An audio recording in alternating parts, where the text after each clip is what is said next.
Bonjour à tous, bienvenue sur Échecs et Pédagogie, salut Romu. Salut Laurent, salut à tous. Pour la tactique du jour, nous avons sélectionné cette position qui est issue d'une partie jouée à Cuba en 1994 entre les dénommés Ulloa et Gomez. Le trait est au noir, comme d'habitude, nous vous invitons à mettre en pause la vidéo pour trouver la solution de cette tactique du jour et ensuite nous vous invitons donc à remettre en lecture la vidéo afin de pouvoir comparer votre solution avec celle que va vous proposer Romu dans quelques instants. Alors effectivement, on va essayer de comprendre ce qui se passe dans cette position. On voit que, première chose qui nous frappe, c'est clairement la position un peu excentrique du roi blanc qui est en G3. Alors les noirs ont certainement investi une pièce pour sortir le roi de sa tanière. Mais bien qu'ils aient une pièce de moins, on voit assez vite qu'ils ont un potentiel d'attaque assez impressionnant, puisqu'ils ont déjà la dame D6 qui est placée sur la même diagonale que ce roi. Donc elle tient le roi dans son viseur. La tour F8 a également de bonnes perspectives, puisqu'elle vise, elle, le fou F4, qui semble être le principal défenseur du roi blanc. Le cavalier en G4 est aux avant-postes, puisqu'il contrôle notamment les cases de fuite du roi, les cases H2 et F2. Il a même un œil sur la case 3 éventuellement, et cerise sur le gâteau, il pourrait aussi éventuellement reculer sur la case H6 pour rebondir sur la case F5 et faire un échec et essayer d'attaquer le roi. Le fou C8, bien qu'il soit sur sa case initiale, n'est pas en reste, puisqu'il a une belle diagonale à sa disposition. Il a par rayon X le cavalier H3 dans son viseur, et il défend bien sûr le cavalier G4. Et le fou B4, bien qu'il soit loin pour l'instant, il a quand même une possibilité de se réactiver, notamment par la case D6, alors pour le moment qui est occupée par la dame, voire même la case 7 pour viser le pion H4 si besoin. Donc pour l'instant, il est un peu loin de la zone d'action, mais on sent que très rapidement, il peut avoir son mot à dire. Donc on voit que les noirs ont vraiment un arsenal à leur disposition qui peut faire mal, surtout que les blancs, eux, sont un peu en retard de développement. Alors ils ont la tour en 1, la tour en H1 qui n'ont pas bougé, la dame en D1 également, le fou en F1 lui aussi est resté dans les starting blocks. Le cavalier en C3 est très loin. On sent qu'il ne peut pas vraiment faire grand-chose pour défendre son roi. Donc il n'y a que le fou F4, comme je l'ai dit tout à l'heure, qui fait office de défenseur, et le cavalier en H3 qui défend justement ce fou F4, la case F2 et la case G5. Donc on sent qu'il y a beaucoup plus d'attaquants que de défenseurs. Donc c'est sans grande surprise que les noirs vont disposer d'une tactique. Alors maintenant, il faut aller relativement vite, puisqu'on a une pièce de moins avec les noirs. Donc ça, c'est clair et net qu'il faut passer à l'action très vite avant que les blancs s'organisent, notamment en sortant leurs pièces et en renforçant la sécurité de leur roi. Donc comme d'habitude, on cherche les échecs, les prises et les menaces. Les échecs, on n'en a pas vraiment à notre disposition d'intéressant. Dame prend F4, mais c'est pas vraiment très intéressant à regarder. Et donc on va regarder les prises, et bien évidemment la première prise qui vient à l'esprit, et c'est la bonne d'ailleurs, c'est tour prend F4. Ok, donc on élimine le principal défenseur dont tu nous as parlé, c'est-à-dire le fou F4, et on se doute qu'il y a une suite intéressante. Donc cavalier prend est quasi forcé. Qu'est-ce qui va se passer maintenant? Cavalier prend est évidemment forcé. Et là, on peut s'interroger, on peut se dire, ok, maintenant on a juste une tour de moins avec les noirs, et le roi est pas plus en danger qu'au coup d'avant.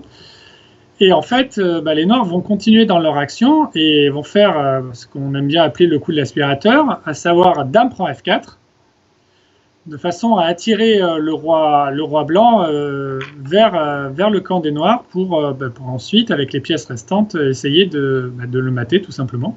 D'accord, et d'ailleurs on voit qu'il n'a pas trop le choix, parce que s'il essaie de se cacher en H3, il n'est pas vraiment caché justement, et on pourrait facilement faire mat par cavalier F2. Donc effectivement, on est téléguidé avec les blancs, on est obligé d'accepter cette dame.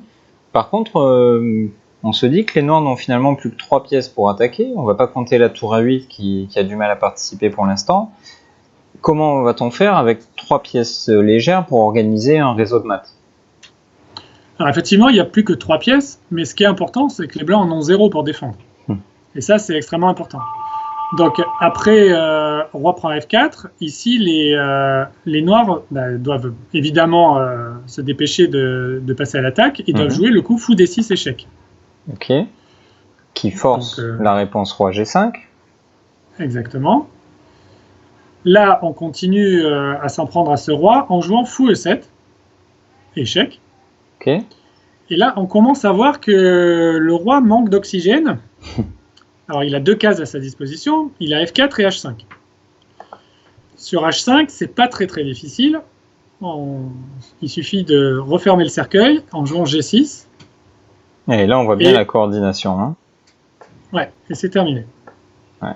Les pièces légères enferment le roi et le pion vient faire mat avec le soutien de son collègue sur H7. Donc ça, c'est très clair, mais qu'est-ce qui se passe si les blancs font le coup le plus naturel, c'est-à-dire qu'ils cherchent à retourner à la maison pour se cacher?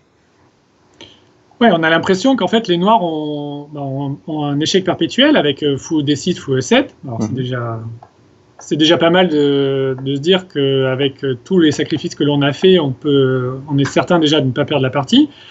Mais évidemment, les noirs vont chercher à faire mieux que match nul. Et donc, comme les noirs ont à chaque fois sur fou D6 la case G5, l'idée va être de priver le roi blanc de cette fameuse case G5. Et pour cela, il faut encore une fois aller vite, parce qu'on a beaucoup de retard matériel. Et donc, il faut rechercher les échecs, et c'est pour ça qu'on va jouer le coup G5. D'accord, on va obstruer finalement, on va contraindre un pion à venir bloquer son propre roi, et donc à boucher la case de sortie.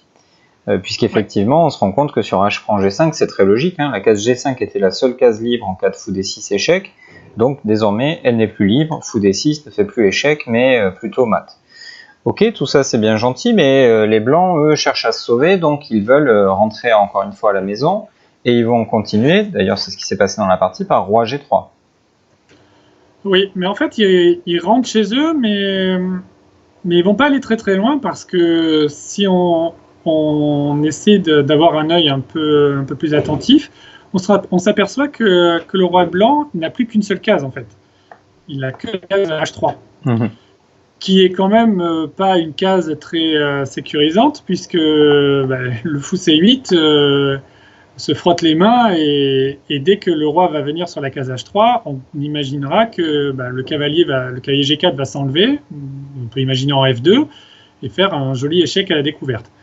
Donc, maintenant que l'on a dit ça, ça veut dire que si le roi va sur H3, on va enlever le cavalier pour faire un échec à la découverte, et il ne faut pas que le roi ne puisse s'échapper sur la case G3 et sur la case H2. Donc, ce sont 2 cases noires, donc évidemment, on va utiliser le fou de case noire pour les contrôler, donc on va faire fou D6 échec. Roi H3 sur le coup. Et maintenant, cavalier F2, fini le tableau de maths, et les 3 pièces mineures ont parfaitement collaboré. Et on voit que malgré cette énorme différence de matériel, les 3 seules pièces restantes des noirs ont parfaitement travaillé ensemble, et toute l'armée blanche est restée dans les starting blocks et juste sont des spectateurs de la mise à mort du roi blanc. Ouais, donc c'est très clair, il faut que nos pièces collaborent. C'est pas le nombre de pièces qui est important, mais c'est vraiment l'énergie qu'elles déploient par leur coordination et la cohésion qu'elles peuvent apporter. Merci Romu, c'était très clair. Vraiment une attaque limpide de la part des noirs, qui ont sacrifié 2 pièces lourdes pour ensuite laisser tout l'honneur aux pièces légères. On espère que cette tactique vous a plu. Si c'est le cas, n'hésitez pas à liker la vidéo. C'est le moyen que nous avons de savoir si vous appréciez notre travail. N'hésitez pas également, si vous avez vous-même joué ou rencontré au cours de vos recherches, de vos travaux échiquiens, des jolies tactiques, à nous les partager, à nous les faire parvenir par mail, afin qu'on puisse, à travers cette série de la tactique du jour, la présenter au plus grand nombre d'abonnés possible. On vous remercie et on vous dit à très vite sur la chaîne Échecs et Pédagogie. Au revoir, à bientôt.